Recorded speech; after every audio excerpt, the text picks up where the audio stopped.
Banyak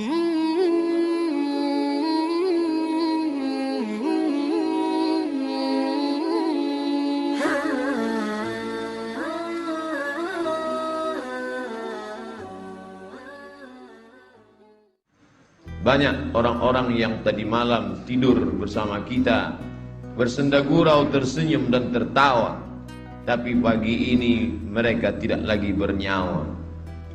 Banyak yang ingin minta panjang umur, Allahumma tawwil umrana, panjangkan umur kami. Tapi takdir berkata lain. Idza jaa ajaluhum, kalau ajal sampai, la yastakhiruna sa'atan, tidak dapat ditunda walau sesaat. Wala yastaqdimun, tidak pula dapat dimajukan walaupun sesaat. Sebagiannya mati, tapi sebagian lagi masih hidup, bernyawa, tapi tetap tidak dapat bangkit dari tempat tidur. Meleleh air matanya mendengarkan suara azan masuk ke dalam ruang-ruang rumah sakit. Hayya 'alas shalah. Bergetar hatinya, tapi kaki tak dapat melangkah, tangan tak dapat menghayun. Apa sebab? Karena nikmat sehat dicabut oleh Allah Subhanahu wa ta'ala. Sebagian hamba Allah ada yang berlari-lari, berkejar-kejaran di tengah jalan raya ketika kumandang azan sedang dikumandangkan. Badannya sehat, dia masih hidup dan bernyawa, tapi ada satu nikmat besar yang dicabut Allah dari dalam dirinya. Nikmat terbesar itu adalah nikmat istiqamah. Para ulama berkata, al-istiqamah khairun min alfi karamah. Satu istiqamah lebih baik daripada 1000 karamah. Karena 1000 karamah bila tidak dijaga dengan istiqamah, maka dia dapat hilang. Oleh sebab itu Nabi Muhammad SAW berkata, berpesan ketika datang seorang laki-laki berkata, "Ausini wa aujiz," beri aku pesan, tapi jangan panjang-panjang, singkat dan padat, agar aku dapat mengamalkannya. Nabi hanya berkata satu pesan, "Qul," katakan, "amantu billah, tsumma istaqim," katakan aku beriman kepada Allah, setelah itu istiqamahlah.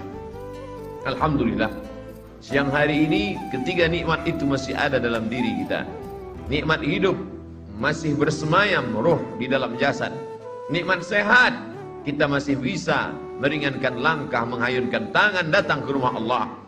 Nikmat istiqamah, sampai hari ini hati masih tetap bergetar ketika nama Allah dikumandangkan. Wa idza tuliyat 'alaihim ayatuhu zadatuhum imana. Ketika ayat-ayat Allah dibacakan, bertambah iman mereka. Kenapa demikian?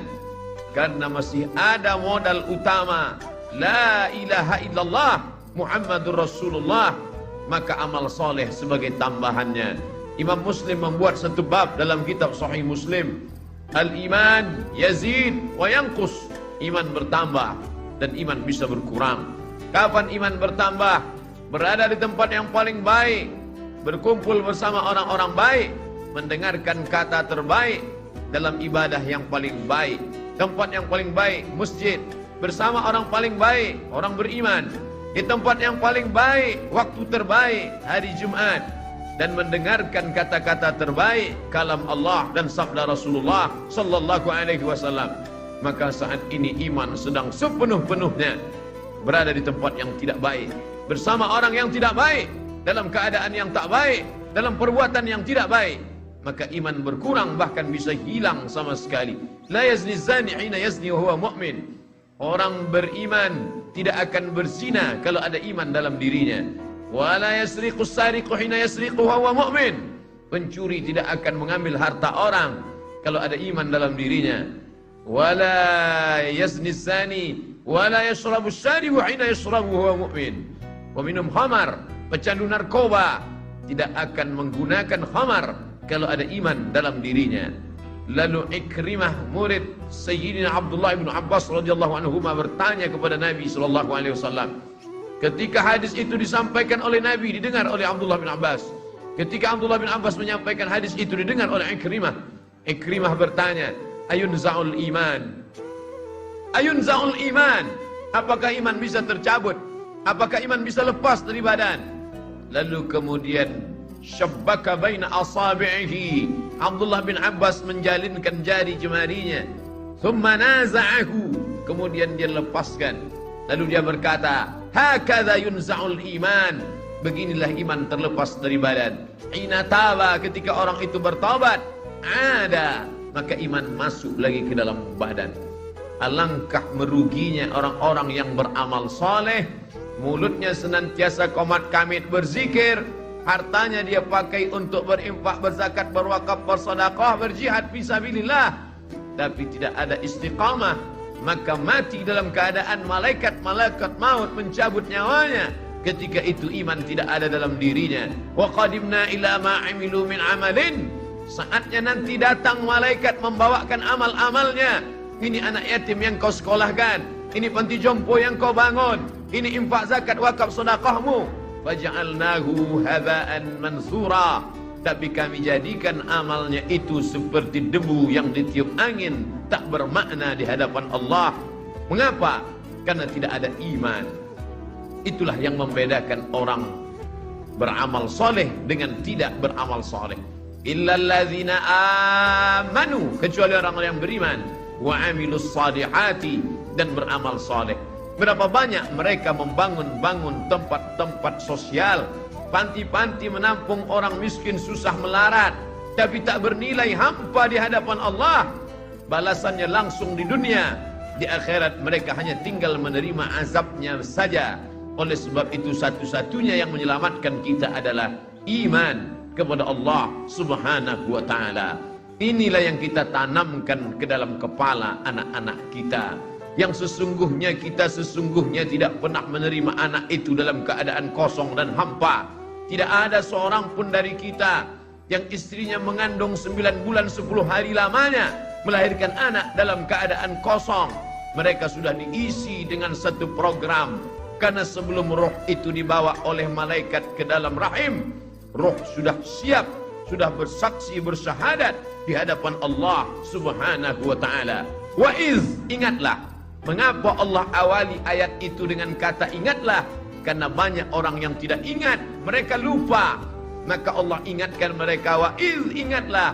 Aqadha rabbuka min bani adama min zuhurihim dzurriyyatahum wa asyhadahum ala anfusihim. Ingatlah ketika Allah mengambil persaksian, sumpah janji setia, lalu Allah bertanya kepada mereka semua. Allah bertanya bukan karena Allah tidak tahu, Allah Maha tahu, tapi Allah mau beritahu pada siapa yang tidak tahu dan tidak mau tahu. Saat itu Allah bertanya, alastu bi rabbikum, bukankah aku Rabb kamu? Semua roh waktu itu menjawab, bala syahidna, ya kami bersaksi engkaulah Rabb kami ya Allah. Antaqulu yaumal qiyamah, tapi nanti pada hari akhir kalian menjawab dan berkata, inna kunna an hadza ghafilin, kami tidak ingat, kami lupa, kami lalai. Ketika sampai ke dunia kau sembah batu berhala, sampai ke dunia kau bersembah binatang, sampai ke dunia kau sembah binatang yang melata, tidak dapat memberikan bantuan pertolongan, tidak dapat menolak mudarat, tidak dapat mendatangkan manfaat. Itulah nasib orang-orang yang lupa. Maka dikirimkan Allah Nabi demi Nabi turun, Adam, Idris, Nuh, Saleh, Ilyas, Ilyasa, Zakaria, Musa, Yahya, Isa, Daud, Sulaiman, Ayub, Zulkifli. Maka mereka semua menjelaskan tentang satu konsep, la ilaha illallah, la ma'buda bihaqqin illallah. Tidak ada yang sebenar-benar hak untuk disembah kecuali Allah Subhanahu wa ta'ala. La mahbuba bihaqqin illallah, tidak ada yang benar-benar dicinta kecuali Allah.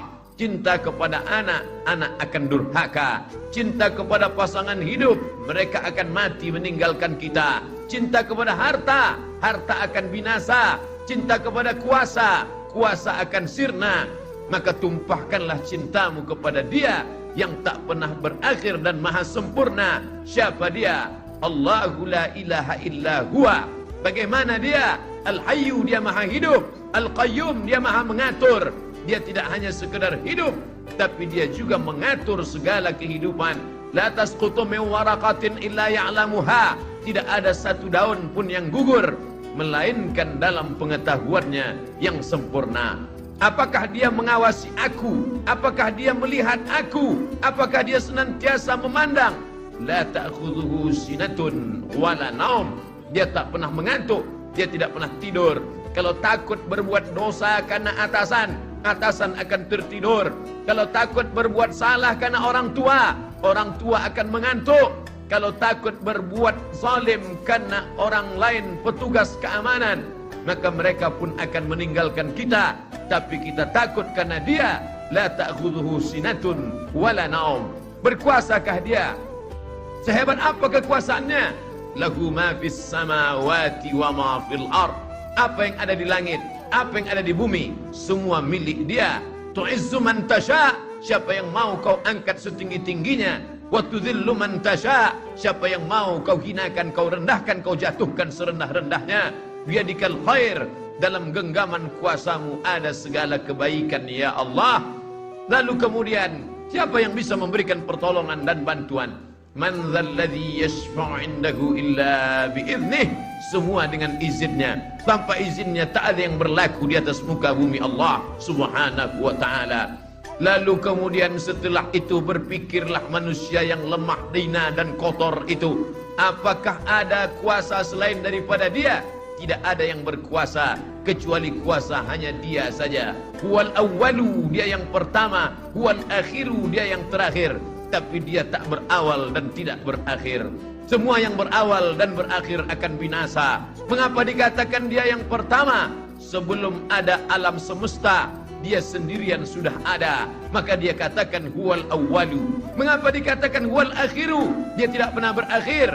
Makna al-akhiru, ketika semua alam semesta binasa, bahkan malaikat mencabut nyawa itu pun juga akan mati, maka tinggallah dia sendirian. Huwal akhiru. Saat itu dia berkata, ainal jabbarun, mana orang-orang yang sombong? Ainal jabbarun, mana penguasa-penguasa yang angkuh? Hari ini tidak ada kekuasaan.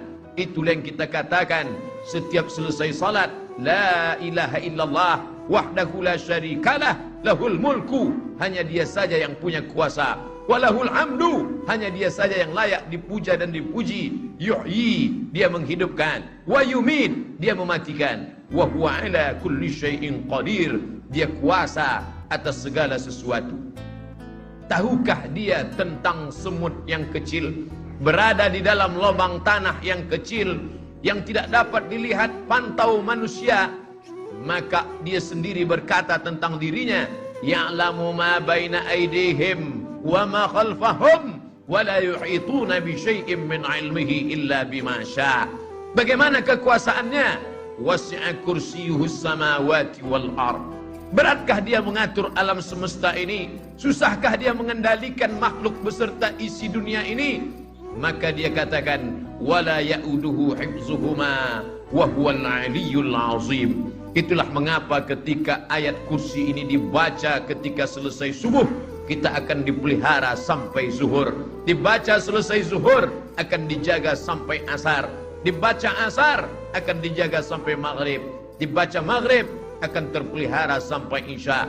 Dibaca selesai isya dan tidur, akan terpelihara sampai besok pagi mata terbuka dalam keadaan mengucapkan alhamdulillahillazi ahyana ba'dama amatana wa ilaihin nusyur. Karena di dalamnya ada tauhid yang kuat, di dalamnya ada penekanan yang sangat dalam, di dalamnya hati yang takut menjadi berani, di dalamnya ada kecemasan menjadi hilang. Manusia punya hati, hati itu sifatnya lemah, dan pemilik hati itu yang maha kuat. Serahkanlah hati kepada Allah. Ada orang yang menguatkan hati dengan lagu, ada orang yang menguatkan hati dengan harta, harta materi, sedangkan hati immateri. Maka materi tidak bisa mengenyangkan yang immateri. Harta adalah zahir, sedangkan hati adalah batin. Maka yang zahir tidak bisa mengenyangkan batin. Yang bisa mengenyangkan batin, maka batin dialah juga yang bisa mengenyangkan yang gaib. Hanya yang gaib juga. Maka tidak ada lain yang bisa menenangkan hati kecuali mendekatkan diri kepada Allah Subhanahu wa ta'ala.